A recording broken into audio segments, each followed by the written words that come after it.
Hello and shalom, brothers and sisters, Messiah Yeshua. Welcome back. I'm Jeremy, and this is Megalithic Iran. Before the flood, Persepolis. So we're going to Persepolis today, but we're also going to look at some of the other areas around Persepolis, in Iran, of course. But many of you that have been following these, I've been off for a little while doing these as putting some time in with some other things, but we're going to go back to every other week. I'll do something with the Megalithic series and go to one of these places around the world, because I believe that for those that are new and haven't followed before, I'd encourage you to go back and listen to some of these series, specifically the Millennial Day 2 and the Megalithic Millennium, and then watch some of these, because I believe that before there was a biblical flood, there was a Stone Age megalithic world, and it was a civilization built in stone, buried by the biblical flood. And this flood covered the whole Stone Age world in water, leaving behind rubble, debris, buried ruins, fossils, and mud as evidence for us that the Word of God is still true and accurate and relevant for us today. And so what we do is I go to many of these places around the world, and we look at evidence of stone cutting techniques that many people would agree that they didn't have the technology and understanding how to cut and do these things. So how did it happen? Is there any evidence of who built it, why they built it, and how? Or is it just left for us to ask questions? And as you can see, some of these pictures are some of the places that we've gone to, and we will continue to go to and look at some of these around the world. So with that said, we're going to go today to Iran and look and see if there's any similarities, if there is evidence of this being pre-flood, biblical, and megalithic in nature. And I believe it is. So moving forward. In Genesis 6:5, it says, Noah saw that the wickedness of man was great in the earth, and every imagination of the thoughts of his heart was only evil continually. So many of you that have been following me, you know I harp on this very much, that before, when God created everything in the very beginning, everything was very good. We were created immortal, eternal beings, and we were created to only know the good side of the Spirit, to only know good, and evil was not anything that God had allowed us to know. It wasn't until mankind was enticed by the serpent and ate from the tree of knowledge of good and evil that their minds were open to now know evil.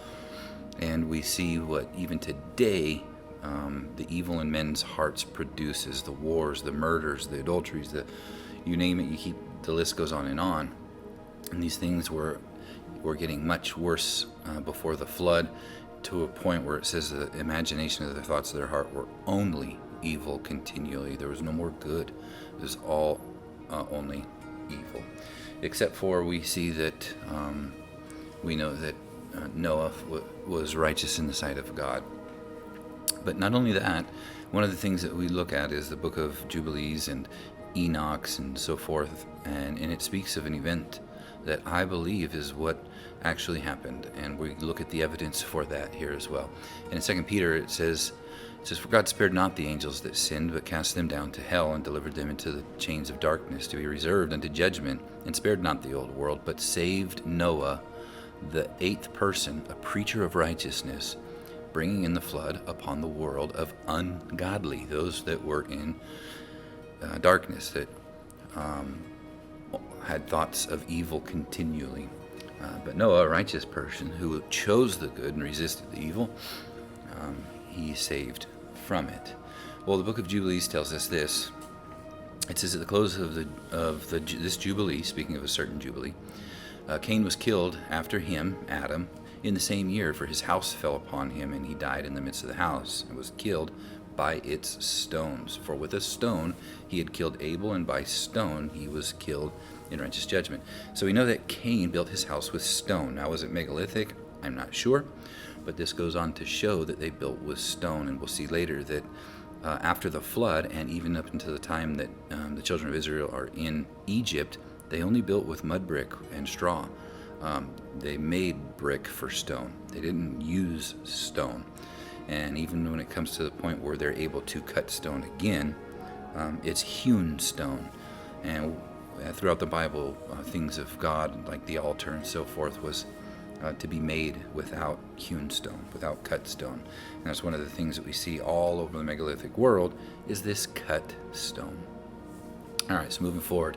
In Jubilees, again, it says, Arphaxad took for himself a wife, and her name was Rasuya, and she bare him a son, called his name Canim. And the son, Canim, and his father taught him writing, and he went to seek for himself a place where he might seize for himself a city. So this is in the time when everybody was at Babel, or going to Babel. So where is he getting this city from? Well, there was cities left over from the flood. And this is, if you follow, my belief is that many of these ancient religions that we find around the world, Near Eastern religions and so forth, and they have all these carved stone monuments. My belief is that, well, what they're going to say is that they built them as tombs and temples. However, my belief is that those tombs and temples were already there. They just seized for themselves or found a city, and what they saw written on the wall, they developed a religion out of it and worshipped these beings that are on the wall as gods. But who are these beings that were written on the wall? Is it just art? How come we see similar looking beings all around the world? Half man, half animal, winged beings, and so forth. How are they all around the world and carved in stone to such detail that we can barely even mirror or mimic today? And it goes on in Jubilees and says, and he found a writing which former generations, the pre-flood, had carved on a rock. So here we now see that they carved into rock before the flood. And he read what was thereupon and transcribed it, and sinned owing to it, for it contained the teaching of the watchers. So that's how we know it was before the flood, because it's mentioned in the books of Enoch as well, that the watchers before the flood gave teaching and information to mankind after they fell.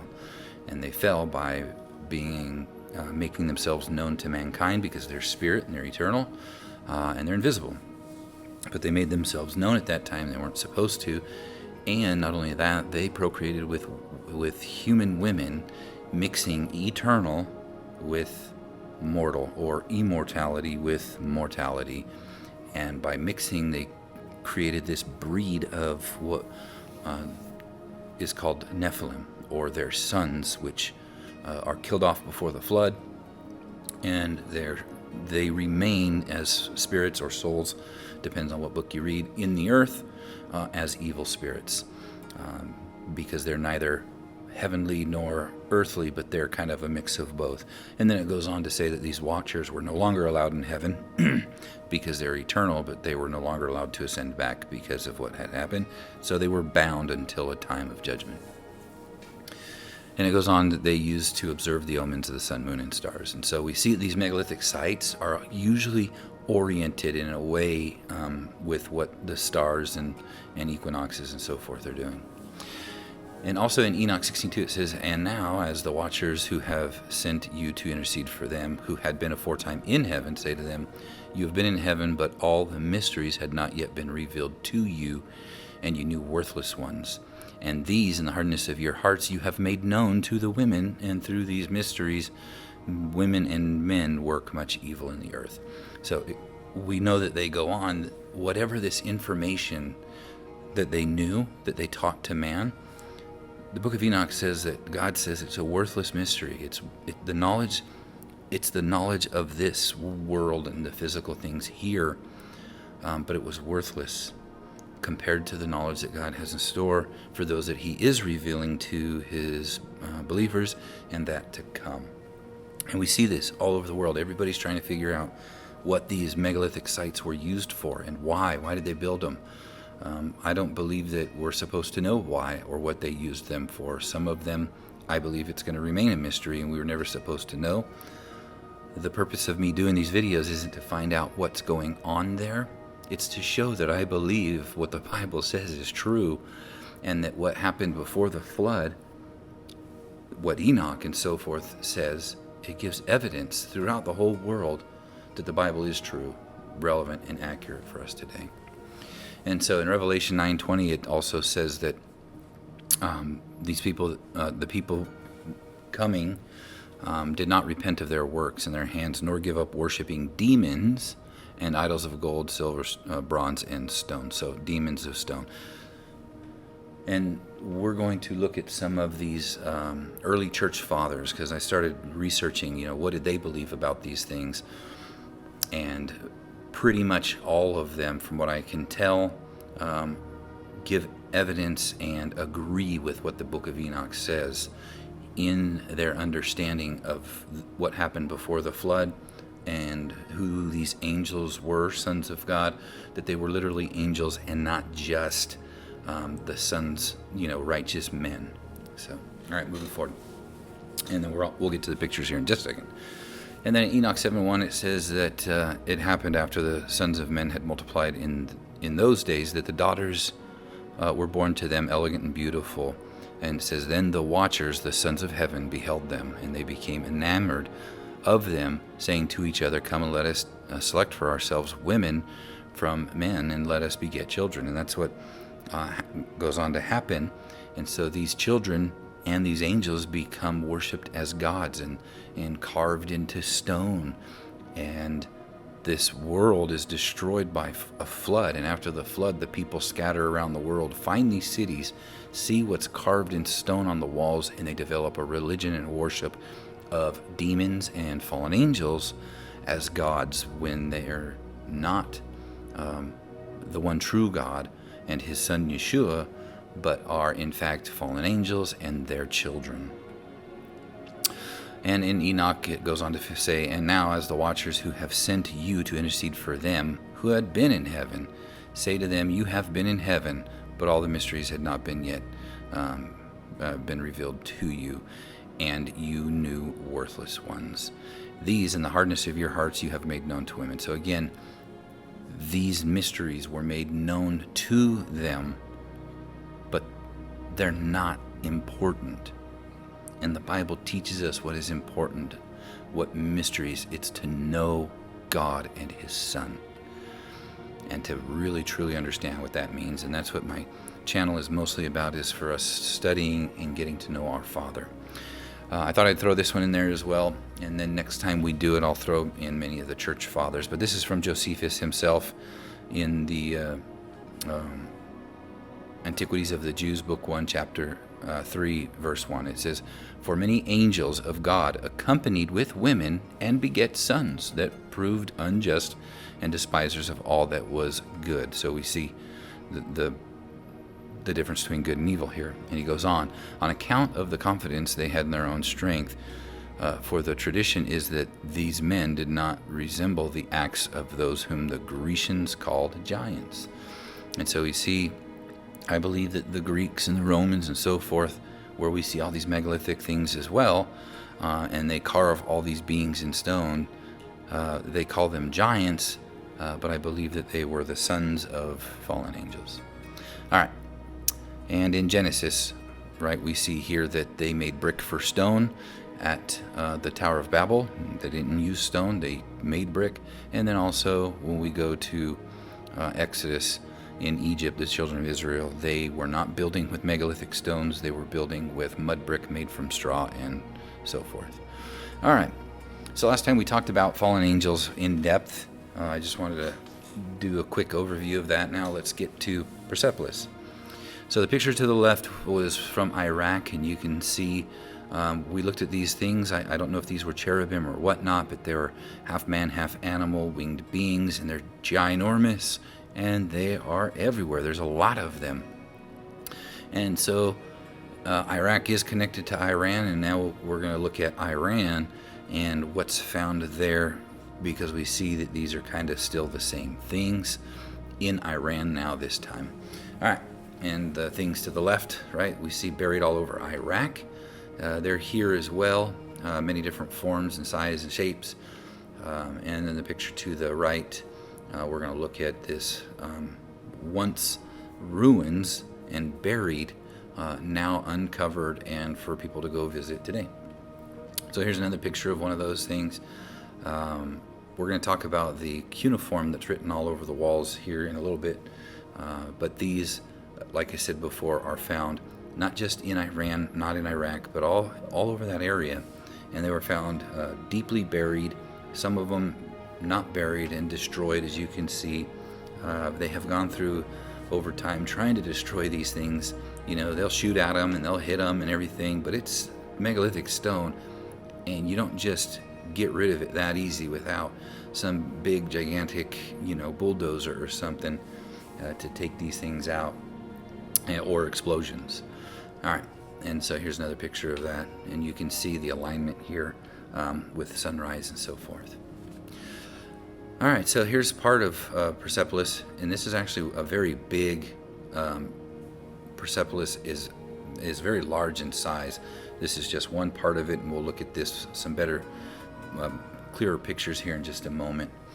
Here's another one of this little area, but I want you to look at some of this stone work. If you've looked at my videos before, you're going to see similarities to Petra, to India, to Egypt, to Peru, and other places that I've taken you around the world. You're going to see many similar aspects to these. And how is it that everybody was creating these stone megaliths and monuments with the same techniques or the same styles and things that look alike? It just it makes sense if it was before the flood, and the people later, such as Cyrus, who this is attributed to, and Darius and so forth, that they found it and either put it back together, renovated it, or so forth, rather than them actually creating it themselves. And so here's some close-up pictures, and then here's the kind of a area overview of it. And this isn't all of it either. Persepolis is spread out, and there's other megalithic sites around here that are, and I'll show you some pictures of them, that actually have really no names. They're just there, like you find in India. You can just be driving around and find a megalithic site that they haven't even uncovered yet. Same thing in Mexico. There's sites that they just won't uncover. It's a lot of money to dig these things up and to renovate them and preserve them. So only the big ones they focus their time on, but when you find some of the smaller ones, they're just kind of left for you to go explore. And if you dig deep enough, literally, you might find a little bit more, but that's up to you. I don't think you can just go dig anywhere. All right, here's another picture of the area. And then here is another picture as you're entering this specific location in Persepolis. You can see these megalithic stones. Not quite polygonal, but some of them, you can just see how you'll see some very tightly fit together cuts that are very precise, with almost immaculate, as we look at some of these. And you can see them there. Yeah, how to the left of that tree, you can see some of these stones that are just so tightly fit together. And it's not just, they're not the same cuts. They're all separate dimensions, sizes, different cuts, but they're fitting together with perfect precision. And then here's a better picture of some of them as you're walking into this place. Now what we're going to see is that much of this stuff also was buried, completely buried, and they had to dig it up. So here's some close-ups of those stones. You know, right angles, ones that look like L's and so forth, rectangles and triangles and so forth, all tightly fitting together.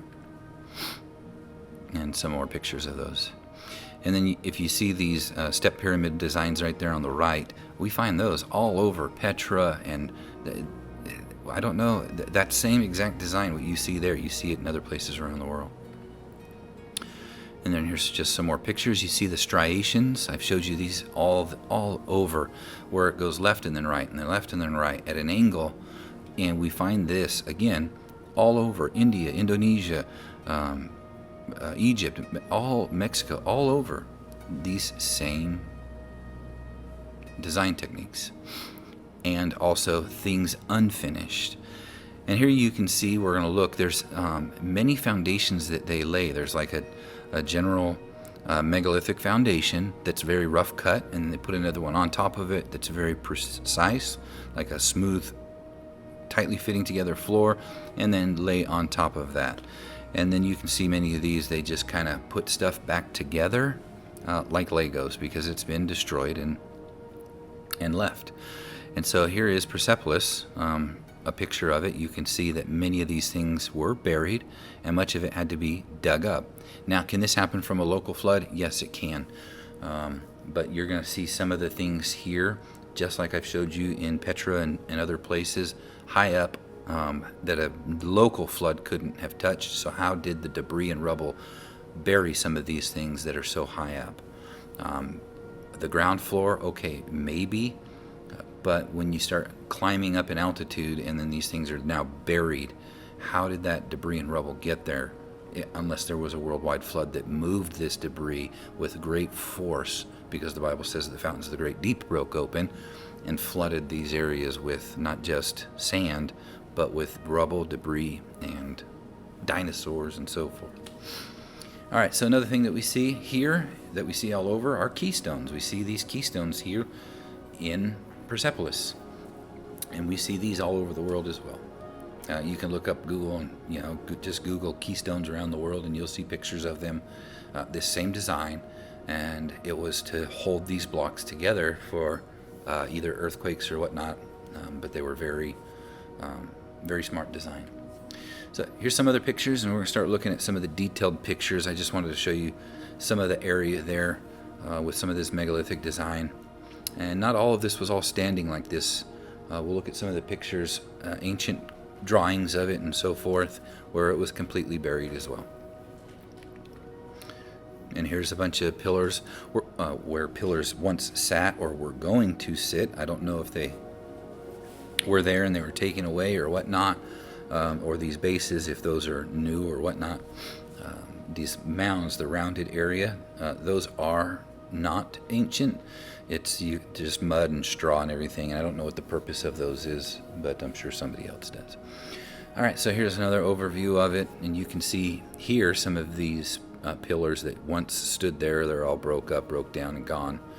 But I'm sure at one point this was probably a very large covered complex right here, and I don't know what they covered it with. Was it wood? I don't know, but these stone pillars are all missing and scattered about the area. And how did that happen?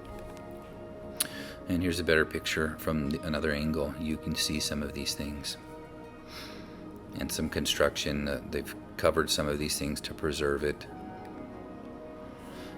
And here's some of the reliefs as you're walking around. You can see these, and again, these cut stones, these step pyramids that we see all over the place, all over the world, are here as well. And all through the Middle East, you see even today they're using these to build with, because they see them and they think that that's how they should build. If you go to Jordan or Saudi Arabia or Iraq and so forth, many of their buildings have this stepped pyramid design all over to try and emulate what they've seen there. I think that's the right word for that. Anyway, so here's some more detail. You can see a very big lion eating a horse here, and just the detail of this stonework and the size of these stones is very. How did they do this? You know, you don't. Okay, maybe they put a lot of time and money and resources into building these, but you don't just go and are able to do this type of artwork in stone like this without being taught, without going through some training or something and learning how to do this. Even today, our architects and our artists and stuff, they spend many years studying and learning how to do all these things, and there's books and courses and so much material on studying how to build buildings and so forth. Where is that information in the ancient megalithic sites? It's not there. Where did they learn it? How did they do it? And how come we don't know that information today? I believe it's because the Bible, what it says, that these angels gave this information and or helped make these things, but didn't leave the record of how to do it behind or what it was used for. All right, and you can see we've seen this in Iraq. This being, it goes all throughout the Middle East. Who is he? I'm not going to say, the Zoroastrian religion and so forth. But again, was that developed after the flood based off of them seeing these things? Or is it what modern archaeology says, that these religious worshippers made these things?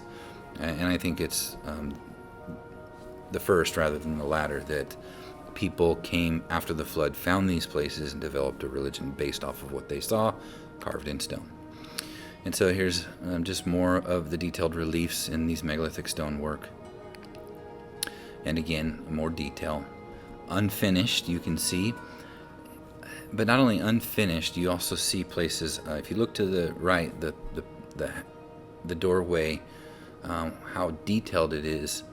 And then there's a pillar on the side. It looks like it's either unfinished or somebody at one time hacked at it trying to also carve the stone into something, but gave up after the efforts because it's such a monumental task trying to chip away at this stone. Like I said, people use high power rifles trying to blow these things up, but in the end they give up because it's such a task.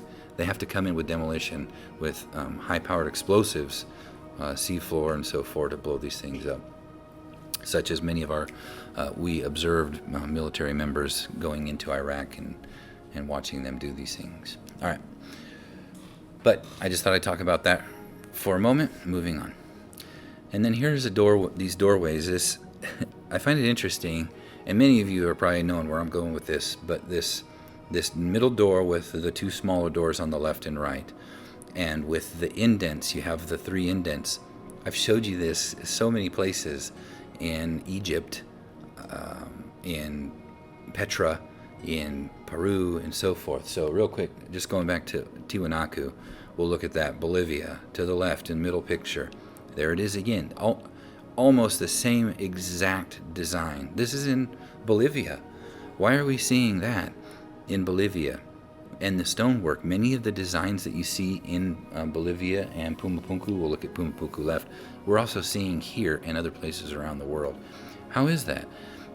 People don't just come up with these things on their own, and then you're like, oh, that's a coincidence. Is it coincidence or is it design?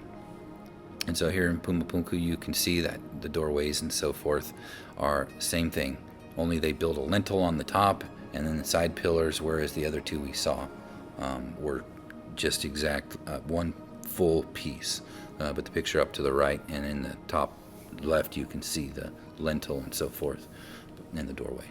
All right, going back to it. So this, we also, I think I showed you guys a picture at Petra, me standing in a doorway exactly like that, inside at the very top of the monastery at Petra, where the whole wall had been destroyed and the rubble was on top of the building and nothing was above it. So how did all the rubble get on top? Anyway, I forgot to put that picture in. I was going to compare those there, but maybe next time. All right, moving on. Again, these things are all over these types of doors. What were they used for? Why do you have the door with those 3 indents, like 3 false doors going into a door? And they're all over the world. It's just, why? Anyway, moving on. And I know people will say, well, it was, Cyrus and the Romans and so forth. But again, was it? Or did Cyrus and the Romans find these things and put them back together as best they could, but couldn't quite replicate? Yeah, we see that they did marvelous things with stone in the Roman era, but were they able to do what I believe the people before the flood that built the pyramids and all these sites? I don't think they replicated this. And if they did, where's the evidence or the information of how they did it? All right. So here's just some more things strewn about Persepolis. And here's some of these knocked over pillars up close. You can see the size of some of these. And you see the tomb up there to the left. There's many of these around. We're going to talk specifically about a couple of these, and I'll show you some more up-close pictures. But anyway, just showing you all these false doors and stuff. And we're also going to find protuberances here, like we see all over the world. Here's a picture, one of the older pictures before they excavated the area, and you can see much of it is just still completely buried. But again, some people would say, well, that was a local flood. But you can see how rolling these hills are. So how did it, over time, stuff gets covered, and they call them tells in the Middle East, or you have things in Turkey, that they find, go back, the tepes and so forth, how did they get buried? Normal tells, yes, you can see different construction techniques laid on top of them. But when you have one construction technique that's buried like this has been right here, with no tells on top of it, that meaning no civilizations continually building on top of it, then when you dig it up and it reveals just the original source, the original creation, the original building, how did it get buried? Anyway, moving on. So, more of these, what these are, I don't know if they were seats or what they were used for, but we will see. I think I put some pictures in here. I might have left it out. People coming up to this person sitting on a throne, and it looks like one of these things in front of them. I don't know if they put their hands on them or what they were used for. I don't know. I'm sure somebody out there probably does, and maybe you can put it in the comments what these things may have been. Were they capstones? I don't know, but they're odd, very odd looking. All right, and then here you can see these things. Were they unfinished, or did weathering from being buried take its toll on them over time? I don't know. And just here's some more pillars and stuff that they found in the area. Again, how did they get them, get this stone so smooth without, I can see if it's just one statue and somebody puts in so much time, but there's hundreds of these, and if not thousands just in this area. How did they do it? All right, so here, you've probably seen this picture to the left and the one to the right, just showing you size to the right. And anyway, the one to the left, this isn't the only one of these. I'll show you another one here in a moment. But what I want you to take away from this is the size of the door and stuff. It's not huge, but it's very large in size. And you can see, going back real quick, that these stones are very tightly fit together. And we see things that look like these all over the world. That square design at the very top with the square cutouts in stone, where it looks like a square indent, and anyway, like a zipper almost. We see that design as well other places in the world, and so I find it very interesting that it's there. We'll talk about that more in a second. But these pillars, they're all over, very large inside. I think there's some of them that are actually just one stone, but many of them are stacked stone. But again, the work that's involved in building all this stuff, how did they do it? Some more pictures of some of the pillars and knocked over and so forth. And you can see how high up some of these pillars were. So was there anything on top of them that they were holding up? And why so many of them? You saw all the different foundations. Was it holding up something above it? And if it was, where did it go? And what was it holding? Or were they just simply for design? Anyway, you see these, here's a picture at night. Some of these pillars up close, and what sets on top of them. We'll look at some of those here in just a minute. But there's more of the writing that we see, the cuneiform and so forth.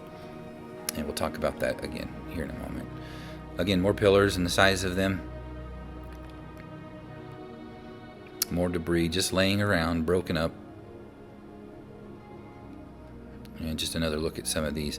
And now, whatever this thing is, we see it here, carved in detail. And this isn't the only one. There's many different ones of these. You see it there. Here's another up-close picture of it. Just the detail for carving these things. And here's another one. I don't know what this is, if it's supposed to be a lion or what. Here's the face looking straight at it. I don't know what that's supposed to be, if it's supposed to be a lion or whatnot, but if you look at it, it's got teeth like a man. That's weird. And then I don't know if they cut off whatever the horns that was supposed to be on there. But kind of odd. And then you can see off in the middle up there, another one of these things with those horns cut off and what it was supposed to be. I don't know what fit in that. It looked like maybe something went in it. I don't know. Maybe it was some gold horn or something. I don't know. Anyway, you see many of these different things laid around. And here again, you see another wall with that step pyramid design and the false doors in them. And then just the detail of the stonework. And here's some up-close detail. Even so much giving, the pupils in the stone. And just some more detail of some of the stones. More detail. And what I find interesting about this wall, if you look at it, when you get it wet, as you can see, it's like a black stone. Very interesting. More detail off to the left and in the center, cuneiform, and again off to the right. And so these things are reliefs. So whatever, it's not carved into the stone is carved away to reveal the image. And that's much harder to do than just carving an image into the stone. You're carving the stone away to reveal an image, and if you mess up, the whole thing's ruined. But the detail on these things is, you can see off to the left there, it was cracked. Did it get cracked during the making of it? Probably not, because some of these are set in place, and you're not going to set something in place if you broke it. So how were they able to cut these and chisel stuff away and so forth, and leave so many of them in perfect condition? And here's some more of that black stone, but you can see here the detail. How did they polish these things and get them? This is in a museum that was found there at Persepolis. And some more artifacts that were found. And museums have these all around the world from these megalithic sites. It's not just one museum. I think they share it throughout at different museums. So you can find different pieces in different museums around the world. Here's another piece, a stairway, pure stone. How do they cut these things? And so I've talked about this before. You see the cuneiform up to the top right. More detail on the bottom, but the cuneiform to the top right, we find lots of that throughout Iran and the ancient Persian Empire, made from clay, and then they would press into the clay, bake it, and let it harden. But most of these places, that box that you see up to the top left is cuneiform, and that box, I'll show you a picture later, was supposedly found buried with these cuneiform tablets, carved in metal. So I don't know how they got buried the way that they did, because they were pretty buried. So was there cuneiform before the flood? I didn't think so, because when we see these pictures, we see the relief of a language which is Phoenician or Paleo-Hebrew and so forth, that it morphed into. You see these different, I've showed you these before. If these people that carved that stuff, did they have two languages, cuneiform and this? Cuneiform is always pushed into the stone where this language is revealed. It's the stone is carved away to reveal it, much more difficult. Or did this exist before the flood, and then after the people that found it, such as the Persians, did they carve their cuneiform into the stone, claiming it's theirs? That's where I go with, but that box, I'll show you a picture here in a little bit, was found buried with a lot of the stuff that was buried. And again, there's some more of that, which I believe is, ancient Phoenician or ancient Hebrew, revealed. And all the picture to the right is even Egyptian. You can see the language was carved into the stone there. There's also revealed stone in Egypt, but I'm just showing you the cuneiform is much more, did that cuneiform exist when they made this, and did they carve that into it, or did a later group of people that found this carve the cuneiform into the stone? Because as we can see here, we saw in the previous that a language it was capable of being revealed, and they put the effort into doing it. Well, why would they not do that here? If this whole thing is a reveal, why didn't they do it there? And we're going to also find many of these tombs or what have you that don't have any cuneiform on them. They're like this, but completely a blank slate. So why did this one have it and not all of the other ones? Anyway, so here's that picture I was telling you about. You can see how deep down it was that they found this. And to the left, that's what they found. And I don't know if it's gold. It might be. I'm not sure, or where these things are. These are just pictures I found on the internet, so I don't know much about it, if it was actually buried with it.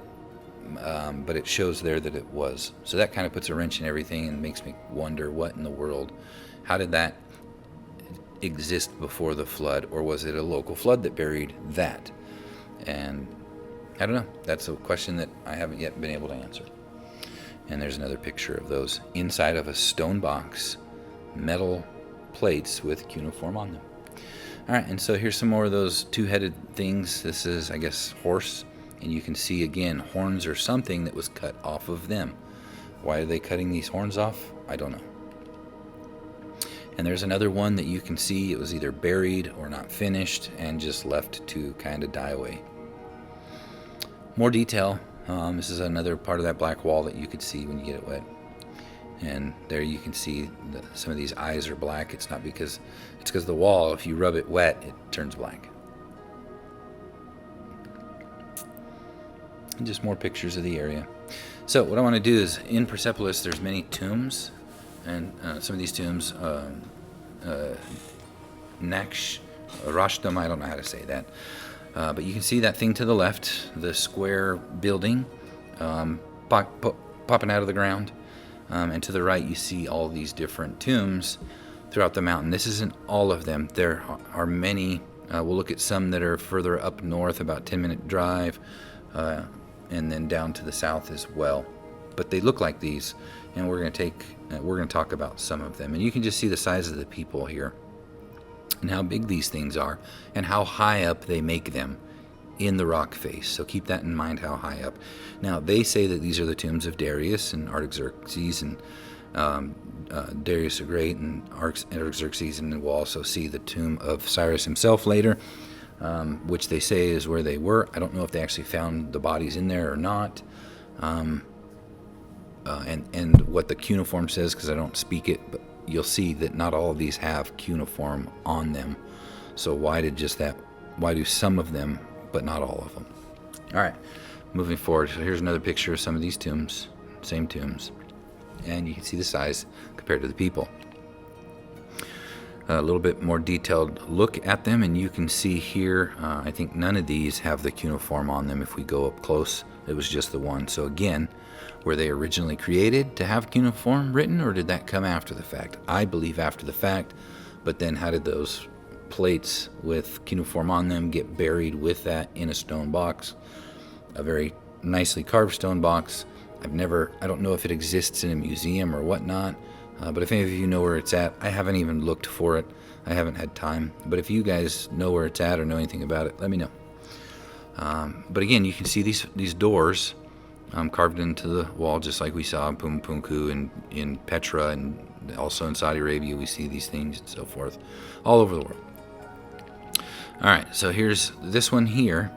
It's away from the site. I don't know can't remember where this one was at, but it's not right there in Persepolis where we just saw those other ones. This one's, I think, up a little ways or down. I don't know which one it was. But you can see a lot of the construction, the rebuilding, and that stone wall below it. You can see that they use modern stone to make that and build it up. Because why? You're not going to cut tightly fit stone together anymore. It takes too much money and time. So whoever did it before put all the money and the time into making this area, and it's no easy task. All right. So here we're going to go to this one. I want you to pay very close attention to everything we see here, because I want you to notice the man that's standing down there taking a picture, he's ground level, and the height of this thing. So as we move in, I want to take a quick look at the top. So you look up here, no cuneiform writing,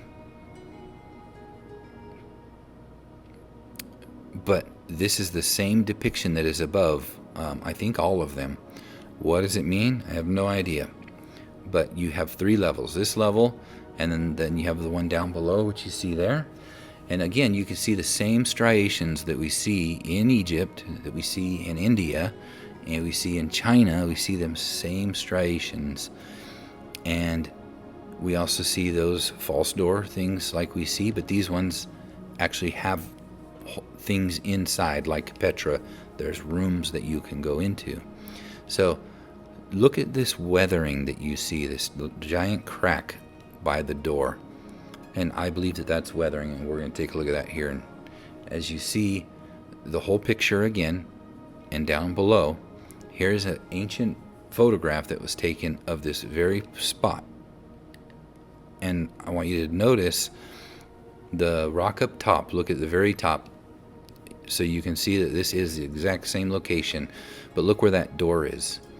You can see giant rocks, debris, and rubble are buried all the way up, and that's probably a good 20 so feet above the ground level that this thing is completely buried.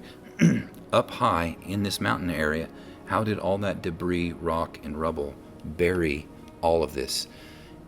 And it's not a tell, because there's no other building techniques laid on top of each other over time. They dug it all out, and that was the only thing that was there. So that means that it has been buried since its original creation, or since its original carving, all the way up until that door. I believe since the worldwide flood, this had been buried.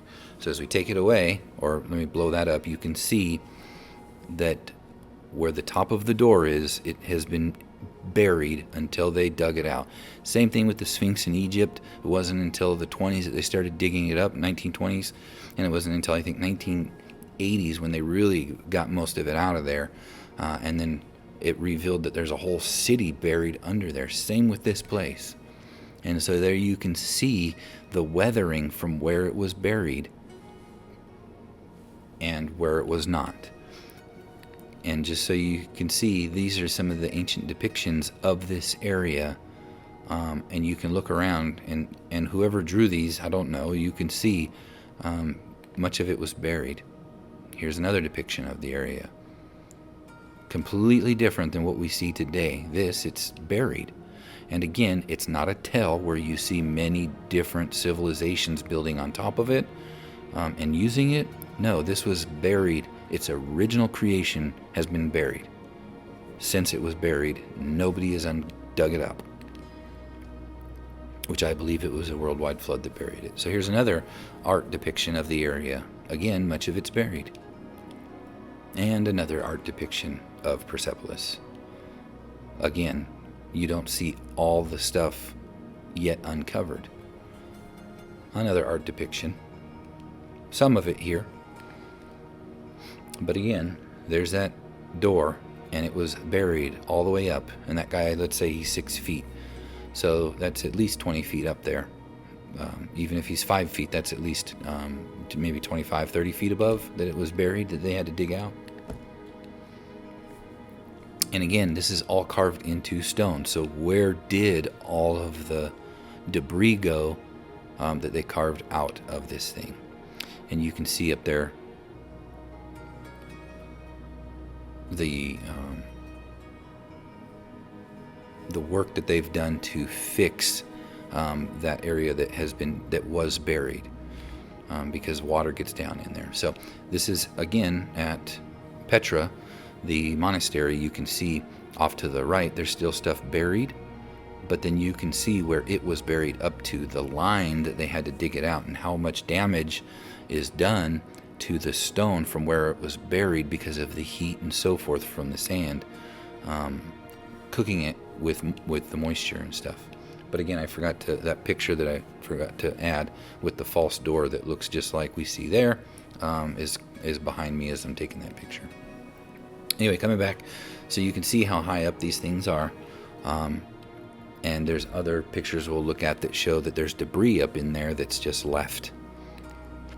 All right, so let's talk about this square box here real quick, because you can see here that box and the size of it compared to the people. And then when we look here, you can see to the left what it looks like today, and to the right, this is a picture of it completely buried again. So the whole area was buried at one point, and it wasn't buried by tells again, or it could have been a local flood, yes, but that local flood had to have happened right after this thing was built, because nobody else has added to it. When you dig up this area, there's no other signs of different construction techniques. The original is it. Not like when people dig in Israel, they find several different layers of different civilizations, different time periods. Not here. It was buried. Whoever originally built it, it's been buried since that time. All right, moving on. Again, another depiction of the area. You can see that box is buried, and much of the area of Persepolis is buried. How did it get there? I believe it was a worldwide flood. All right, again, another depiction. And more depictions of the area. Again, being buried. And then inside some of these tombs, you can see that there are either a sarcophagus with metal lids on top of them, but I don't know what or if anything was found in them. I haven't researched that. Again, many of these things, I'm not trying to find out why or who or whatnot. I'm trying to see if there's evidence that people found these and lived there because they found them after the flood, and that's what I believe the evidence shows. Again, so down there at the picture on the bottom, we see this area, what it looks like today, and up there we see what it was buried. Most of it had to be dug up. All right, and here's inside of another one of them. You can see another box with a stone lid. And again, there's boxes with stone lids, just like we find in Egypt. We find these all over Saqqara and so forth, Alexandria. Just some more depictions on the wall, and these are all over the area as well. If you go around this area, even from Google Earth, if you just look for areas of historical sites around the area, click on them, and you can see pictures of these areas and what they people have found. So again, these to the right, these winged beings, these winged animals. The one to the right, if you look at its feet, it has feet like a bird almost, or claws, whereas the one to the left has hooves. And then the picture to the right, you have this man killing this lion thing with feet like a bird and wings. Is that art, or is that something that existed, a creature that was born off of the angels and women procreating? Because it says in the book of Enoch that they went to war, and they were actually all killed before the flood, and it was the people that were killed during the flood, not the Nephilim. The Nephilim were all killed in war before the flood. However, I think there is one book that mentions some of them died during the flood. Anyway, moving on. Again, there's another picture, and you can see cuneiform written into the wall on the... Actually, I don't know if that's cuneiform to the right. I can't quite tell. Might be Arabic. But some of it, again, not all of them have it. I believe that that language, whoever found it, later carved it into the wall and claimed it as their own. Another picture. And here again, we see cuneiform all over the place. But was it originally there? I don't know. And that, just to show you that picture we just looked at, this isn't Persepolis, but this is another area. I'm not sure how far it is away from Persepolis, but it's in Iran. But you can see up there how high up that thing is, and what they carved in the wall. But there's up there, sorry, that's a bad picture. And then there's another area down here and over there. And you can see, the size of what was carved and how high up these things are. So, just some more old pictures of the area and some of the stuff that they had found and buried. More old pictures. More old pictures. Again, the ruins of Persepolis. You can see here some of the things. Again, was that cuneiform originally there? Did the people that make this write the cuneiform, or was the cuneiform written on it after somebody found it? More old pictures of the area. More old pictures. Sorry, these are very grainy. All right, moving on real quick over. We're almost done with all this. But Pasargadae, I think that's how you say that, Iran. This is about a 10-minute drive up north, and I believe that this is supposed to be, if not this one, there's another one, Cyrus's tomb. I didn't take any pictures of the inside, but I just wanted to show you this is what the area used to look like compared to what it was there. So again, it too was buried, and they had to dig it up, parts of it. And then this was found there. We've seen many of these, and they attribute this to being Cyrus. But as we've seen this four-winged being, we've also seen a four-winged being like him with, we saw a man's head, eagle's head, ox's head, and that's one of the things that we read also in the Bible of some of the angels. I'm not saying those are those angels, but I'm wondering, is this a depiction of one of those fallen angels that made himself known to mankind and that was not supposed to? And so now he's carved in stone and people worship him as God, and he's not a god. And people later come and say, oh, this is Cyrus, and let's worship him. Or did Cyrus actually make this? I don't believe that he did, but I could be wrong, and then all of these theories that I have go out the window.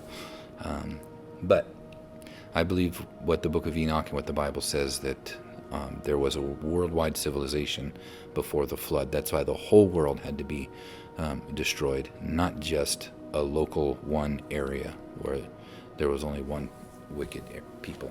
Anyway. All right, this is also found there in that general area. These megalithic stones stacked on top of each other. And you can see all these holes carved. I don't think that was the original carving. I think what happened here is they dug those holes because there were keystones holding these stones together. And I think they pulled the metal out. And that's what all those holes were for. That's just my theory. But you see them all around, these holes in these stones. Again, I don't think they're originally there.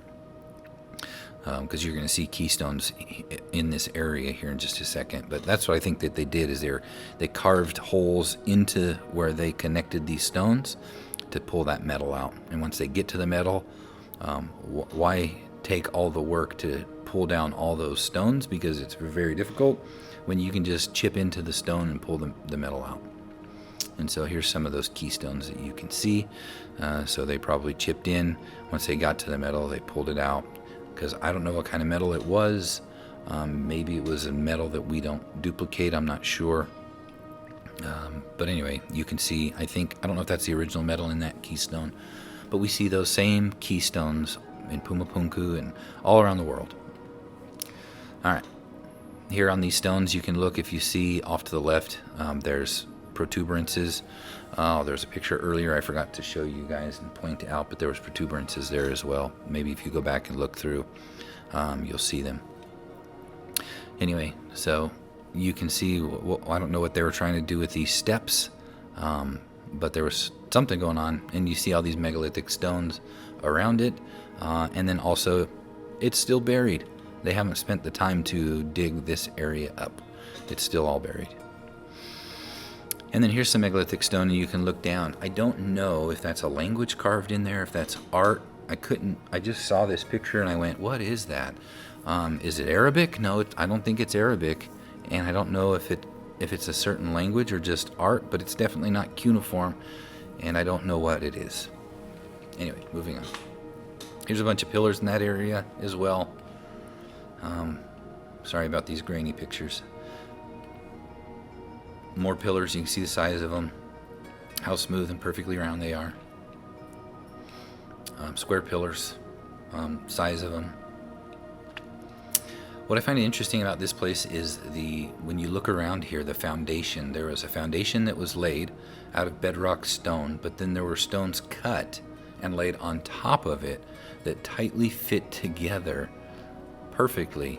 And that's a lot of work if anybody is ever to do that. How in the world did they do that and make it so straight? If you look at these foundations, I mean, most of our home builders can't build foundations like this.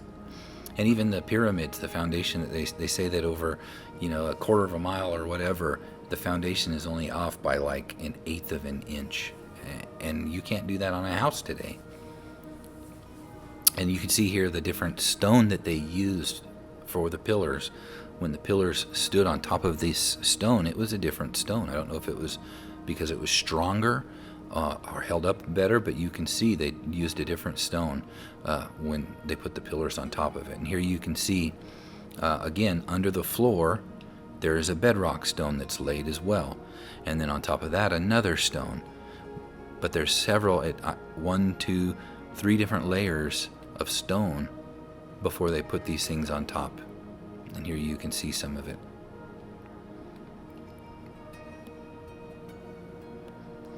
And there you can see whatever that pillar is standing on, that it's a whatever stone it is.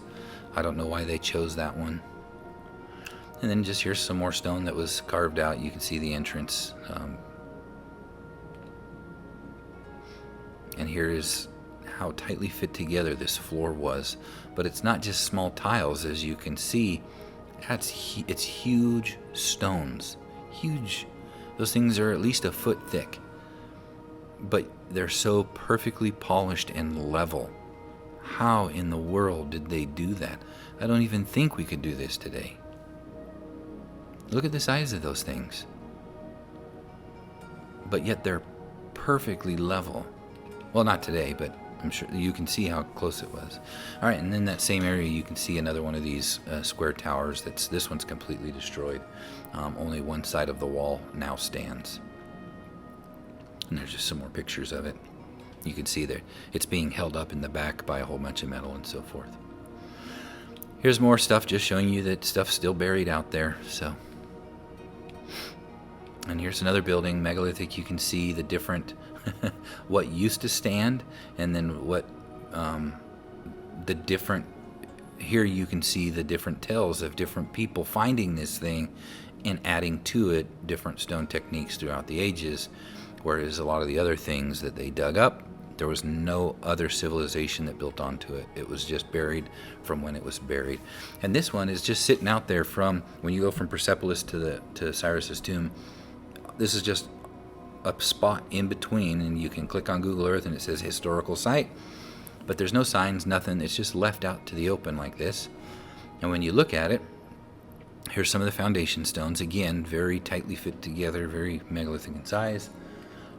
But when you start looking at the top of it, you can see, I don't know what sat here or what was going to sit here, but if we look at the top of it, you can see this also had keystones holding it together. So I don't know what was there, but I guess it's not very significant anymore. It's just left to its own devices. And also here's another thing that's in between Persepolis and this area, Pasargadae or whatever it's called. I can't pronounce it. But you can see they were cutting stone here and doing something. Tightly fit together. You can see the angles where it's not just square blocks, but different shaped blocks connecting perfectly together.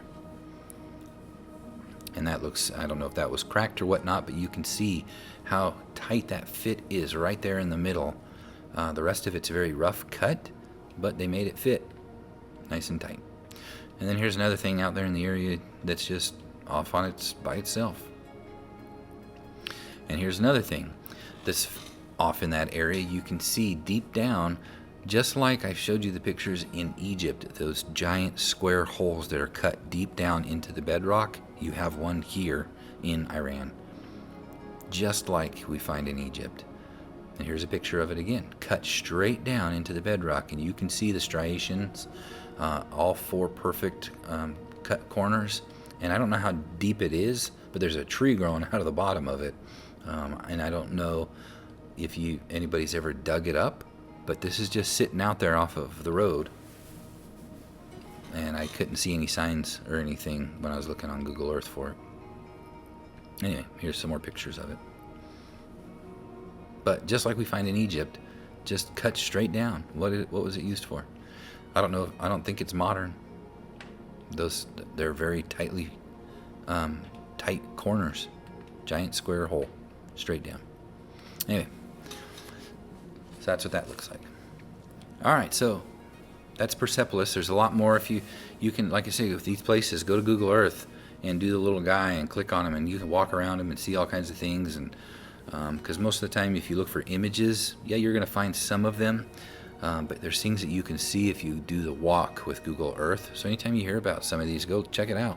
You don't have to spend the thousands of dollars to go fly to them and see them. If you've got it, yeah, some of these places to see in person are pretty cool. But anyway, I believe that they were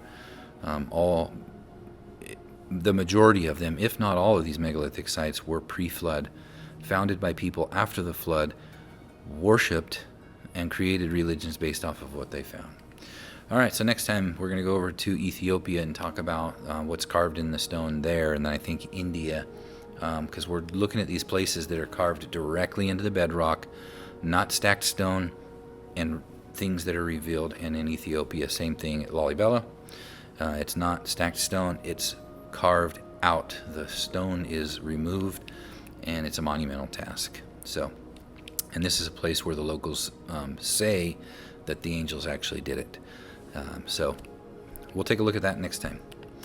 All right, so for those of you, again, I believe that when the Bible says the fountains of the great deep broke open and the windows of heaven were open, these are the scars left behind showing that the fountains of the great deep broke open. The water pushed and carved out our continents, what we have today. Not Pangea, they didn't drift. It was water coming out with high pressure, pushing the sand, the debris, the rocks, carving out what we see today as our continents, as evidence for a flood. And nobody could have seen those scars at the bottom of the ocean even 300 years ago. It wasn't until satellite imagery we're able to actually look at that and map these things out with radars and so forth. But you can actually see it from satellite imagery all over the world. Now we know it's there. But the Bible told us 4,000 years ago that there was a worldwide flood. And 2 Peter 3:3 says, knowing this first, that there shall come in the last days scoffers walking after their own lusts and saying, where is the promise of his coming? Speaking of Yeshua. For since the fathers fell asleep, all things continue as they were from the beginning of creation. For this they willingly are ignorant that by the word of God the heavens were of old, and the earth standing out of the water and in the water, whereby the world that then was, being overflowed with water, perished. Because the Bible tells us that the word of God, Yeshua, the right hand of the Father, created all things. And then the world was destroyed because of the ungodliness of men. And 2 Peter is telling us that people are going to be willingly ignorant because the evidence is there that the flood happened, and they will not acknowledge God in their ways. It goes on, it says, but the heavens and the earth which are now, and the same heavens and earth are now that were then when Peter wrote this, it says, by the same word, are kept in store, reserved unto fire against the day of judgment and perdition of ungodly men. So the fire is coming, and we can see all of the places where that water came out of the earth and the fountains of the great deep broke open are many of the places where volcanoes actually exist today. So I believe when the Bible says it's going to be by fire, it's both from the earth, and it can also take place with nuclear weapons and things coming from outer space or whatnot into the atmosphere and burning things up. But I think that judgment is coming, and I think that the world will tilt and also cause that. But as the Bible says, I believe. And here's a picture of all the active volcanoes, and you can see how close they all are to these lines where I believe the water came gushing out. 2 Peter 3:8 says, but beloved, be not ignorant of this one thing, that one day is with the Lord as 1,000 years, and 1,000 years is one day. The Lord is not slack concerning his promise, right, that Yeshua will return, as some man count slackness, but is long-suffering to us, word not willing that any should perish, but that all should come to repentance. So when people say, why does God allow these things to happen in this world? It's because, remember, we chose to know evil, and we now see what evil produces. But God promises there's going to be a world without it, and He's trying to gather as many people that are willing to return to Him, repent, and choose what He originally created you to be, good, choose Yeshua in His way, and make it into that next life, that world without end. So that's why He's waiting and long suffering, is because we're building, bringing people in, being part of His body, returning to an eternal, immortal state of love and goodness and kindness and no more evil. All right, 2 Peter 3:10, it says, "But the day of the Lord," there is one day, "will come as a thief in the night, in which the heavens shall pass away with a great noise, and the elements shall melt with fervent heat, and the earth also and the works that are therein shall be burned up." So it is coming. And I believe what he's talking about, those days is 1,000 years. Many of you see my teachings on this, the 7 days, 6 days of creation. On the seventh day we rest. I believe the seventh day is the day of the Lord. The Sabbath, a picture of the 7th millennium, when Yeshua will rule and reign over this earth, because this earth is now the authority of Hasatan. It was given to him in day 1 when Adam chose to obey the serpent instead of God. And so that authority was transferred to Hasatan in this earth. That's why the Bible says that Hasatan is the God of this earth. So that happened in day 1, but he will be bound, the Hasatan, the adversary, Satan, when Yeshua returns, and Yeshua will rule and reign over this earth for 1,000 years until all things are restored and death is done away with, and we enter the 8th day, the millennium, where there's no more death, there's no more pain, there's no more tears, there's no more evil. It's originally, again, what God intended us to be. So I hope this series helps you and blesses you. Like I said, next time we do it, we'll go over to Ethiopia, and then I think we're going back to India. After that, we'll see where it leads us. And if you have any suggestions, by all means, put them in the comments. So, with that said, Yahweh bless you and keep you. Yahweh make His face shine upon you and be gracious to you. Yahweh lift up His face upon you and give you peace. Shalom.